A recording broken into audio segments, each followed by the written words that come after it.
Acaba mana nemin orada başladı. Buyurun abi.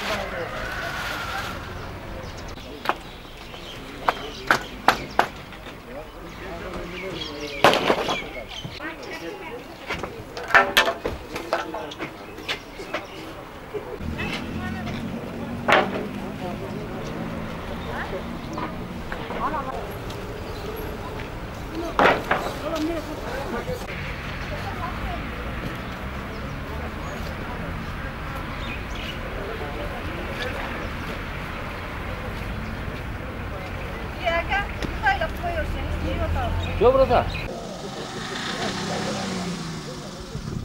Men Qadamja шаардык мэриасында вице-мэр болуп иштейм. Бул базар мыйзамсыз болуп алдын уюштуруп калган экен. Азыркы убакта кеңештин, шаардык кеңештин токтомунун негизинде анан администрациянын протоколунун негизинде бул базарды азыр жылдырып атабыз. Ичинде жеке менчик базарлар бар. Ал жерде шарт түзүп беришти, алар менен дагы сүйлөшүүлөр жүрүп, onu şart түзүп берилди. Бүгүнкү негизинен өзү жол коопсуздугуну, адамдардын, атуулардын коопсуздугуну, авариялардан сакташ үчүн бул нерсе уюштурулду. Анан бул шаардын эстетикалык эмесин дагы бузуп турган, азыр өзүңүздөр көрүп турасыздар. Бул ошондуктан азыр эми шарты бар жерге киргизип, адамдардын коопсуздугуну, жол коопсуздугуну өзүңүздөр көрүп атасыздар. Биздин Кадамжа шаарында азыр бул авариялар көп болуп атат. Элибизден дагы наут болгондор көп болуп атат.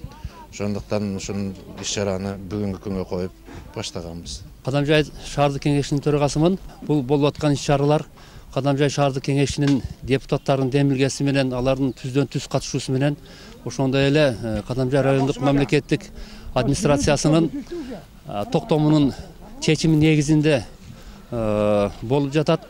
Негизги максатыбыз шаарыбыздын айланпасыны неме башаламан соода саттыктан тазалоо, тазалыкты сактоо, ошондой эле жол коопсуздугуну алдын алуу максатында жүрүп жатат. Мына өзүңүздөр көрүп тургандай, бул Кудай кааласа бүгүн ушунун баарыны жыйнаштырышып, башка жаныбызда бул эски базарлар бар эле, ошол базарга кирип кетишет. Ошондой эле мында өзүңүздөр көргөндөй биздин айланпабыз келечекте мындай архитектуралык бир жакшы бир объектке айланат деп биз ишенебиз. Бирок азырынча ушул жерге мэрияга токтом менен тапшырма бергенбиз. Көрктөндү иштерин жүргүзөт. Кудай буйруса ушул биздин айланабыз келечекте Кадамжай шаарынын көркү болуп калат деп ишенемин. Ошондой эле бул жерде азыр районубуздун санэпидемстанция, ветеринардык башкарма кызматкерлери дагы өз салым кошуп атат. Ошолорго дагы рахмат айтып кетем. Айрыкча мен депутаттарга рахмат айтам. Себеби ошолордун демилгеси болгон. Ошол өздөрү да катышып ушул жерде Кудай буйруса өздөрү салым кошуп отурушат. Рахмат.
Патталова Луиза.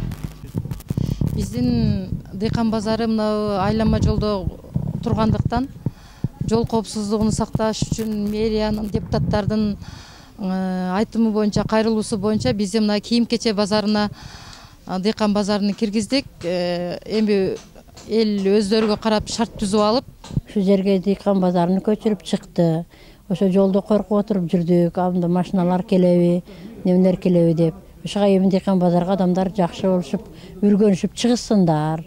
Биз ушу дыйкан базарына көчүп чыктык.